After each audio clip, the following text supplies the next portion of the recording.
Hello my dear friends. Welcome to today's conversation. This is our second conversation in our 13-part series called Friends with Jesus. The conversation for today is titled Our Need of Jesus. If you have not listened to our first conversation, I encourage you to listen because it will help you to better appreciate this one.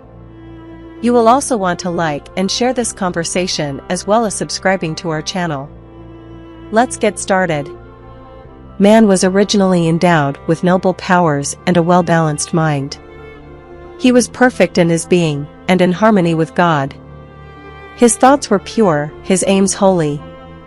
But through disobedience, his powers were perverted, and selfishness took the place of love. His nature became so weakened through transgression that it was impossible for him, in his own strength, to resist the power of evil. He was made captive by Satan, and would have remained so forever had not God specially interposed. It was the tempter's purpose to thwart the divine plan in man's creation, and fill the earth with woe and desolation. And he would point to all this evil as the result of God's work in creating man. In his sinless state, man held joyful communion with him in whom are hid all the treasures of wisdom and knowledge. Colossians 2 verse 3. But after his sin, he could no longer find joy in holiness, and he sought to hide from the presence of God. Such is still the condition of the unrenewed heart. It is not in harmony with God, and finds no joy in communion with Him.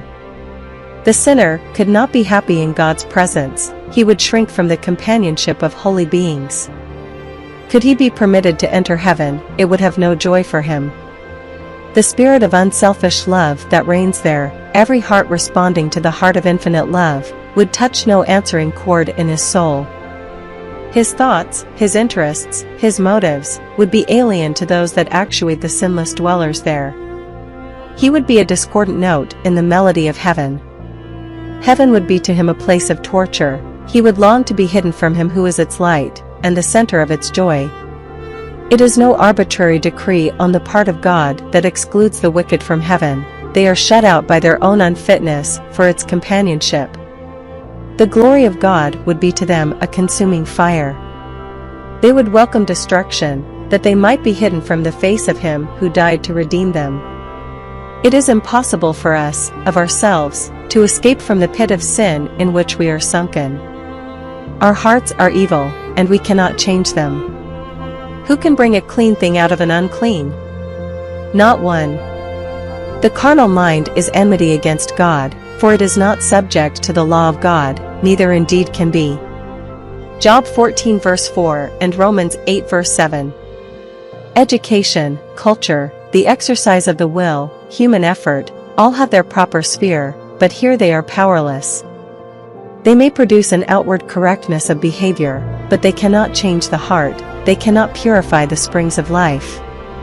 There must be a power working from within, a new life from above, before men can be changed from sin to holiness. That power is Christ. His grace alone can quicken the lifeless faculties of the soul, and attract it to God, to holiness. The Savior said, "Except a man be born from above, unless he shall receive a new heart, new desires, purposes, and motives, leading to a new life, he cannot see the kingdom of God." John 3 verse 3. The idea that it is necessary only to develop the good that exists in man by nature is a fatal deception. The natural man receives not the things of the Spirit of God, for they are foolishness unto him, neither can he know them, because they are spiritually discerned. Marvel not that I said unto thee, Ye must be born again.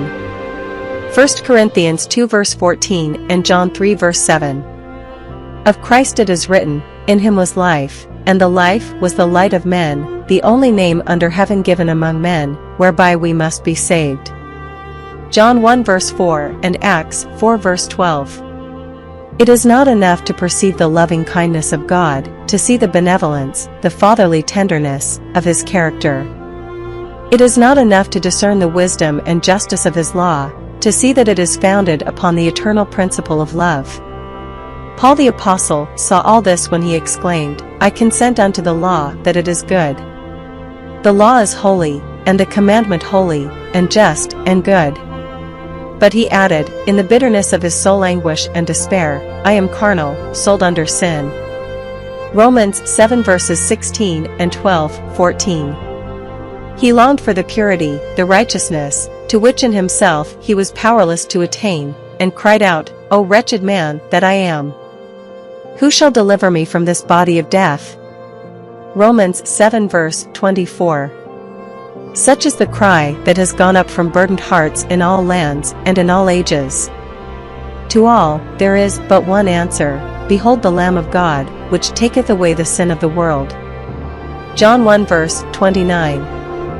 Many are the figures by which the Spirit of God has sought to illustrate this truth, and make it plain to souls that long to be freed from the burden of guilt. When, after his sin in deceiving Esau, Jacob fled from his father's home, he was weighed down with a sense of guilt. Lonely and outcast as he was, separated from all that had made life dear, the one thought that above all others pressed upon his soul was the fear that his sin had cut him off from God, that he was forsaken of heaven. In sadness, he lay down to rest on the bare earth, around him only the lonely hills, and above, the heavens bright with stars. As he slept, a strange light broke upon his vision, and lo, from the plain on which he lay, vast shadowy stairs seemed to lead upward to the very gates of heaven, and upon them angels of God were passing up and down, while from the glory above, the divine voice was heard in a message of comfort and hope. Thus was made known to Jacob that which met the need and longing of his soul, a Savior. With joy and gratitude, he saw revealed a way by which he, a sinner, could be restored to communion with God. The mystic ladder of his dream represented Jesus, the only medium of communication between God and man. This is the same figure to which Christ referred in his conversation with Nathanael, when he said, You shall see heaven opened, and the angels of God ascending and descending upon the Son of Man. John 1 verse 51. In the apostasy, man alienated himself from God, earth was cut off from heaven.